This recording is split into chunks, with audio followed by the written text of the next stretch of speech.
Memo akwa benen so da se wo sha Adom TV bedroom health tips na wotwe mu yankomo ni nyina no ede fise na wotwe mu yese ye hwe protect our little lungs enkranketo ani na esu frɛ won na eno wo agya se ye mo ya ahrawa no ho ban wame o me so a kakra nkukuru ni nyina mfama no fufuo tim na utim za akore wontim fufuo na ade mma no ti ekotua no ho mia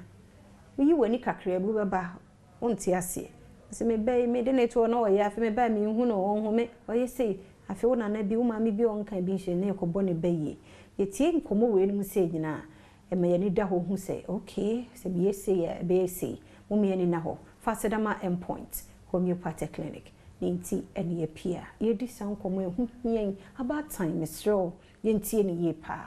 enye se wo hwa na woni di nti wo ba no woni di nti wo be force no amono so didi oba pa grace kwam our registered nurse o piku kolebu ne me kase ya that's pa na yenhwe prevention but even before you be call no say me bana ma wono no ma be feeding na wie na ma jana to ho I think say yes here was say bia wo feed akra wie kra am say wo so wo bono na wo ye bibi kakra eno so tumi cause ana say in case ye feed o mo na ya anye de wo say ye na de o mo to ho nkola no wo feed o mo wi a for 10 to 15 minutes wo den beto kon na wa bo ne chi kakra wo ti say we kise wa okay now the nat wo de ne to no so me fa ne to o ne yemse okay fa ne to ne side sanya say eduane no o fi bi kra enkonkogu na hrawa no nti o de ne to ne side na o de pillow achoke no no da ho eno ne sa no so o fi kra on ko aspirate na de asem abro okay no okay say enye sie wi a before I be a enen nyame andom ma be hwa Adom TV na mo kan we ya kire me ti mi wo fi a ho na na menye dey in case e bi anuane na firi ni hwini mu bibi ye no ase ne home ne hye den siso a ede na meye nya obetumi ara ne se wo de ne be ba hospital okay se ukoye na wanom bleach ana omua pacho memma no ye friends palm oil memma no engo menka se memma no ye friends bidie fanebra straight up because ukwa no oma na ebe manafe na efie na chi no ebi kogu ahrawa ni mu a wa ha kola say enim so omo fe dia na sa de na ba poison we say de na pie most of the time omo be try so omo fe no be hu na kogu ahrawa ni mu ye nya bi wa hasa be say mienu miensa okay omo ma omo no omo dwen so omo ma no na wa fe afi do fi wie no ohomiensi so na o say omo sande ne ba wow the best thing is what in the beba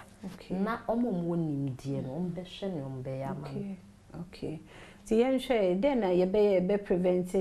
ye mofra na free sa how you so mame fuo no ye mankola na duane a ye nya abotre okọ 50 centimeters kura ko twa no ho a obesan aba bidi ye nya abotre se me pente me kwakoye ma ade because se ekogu hiharawa ni mu a obesan abetena ha ha kra obetena ha ma na che nti ubenya abotre na afi nsuso ye a ye position ye mba ni ye se na me kan ye no wo de net oniti enda wo nsa ha se na ne fuma ne wo fuma ntare na manage na wo hwe nenim utumi kra to no ma no na wo ma no na afi nso omo a ye forcing kola grandmothers almost say by force o sa kola cap back na me dia ma no na pacho ma ye njai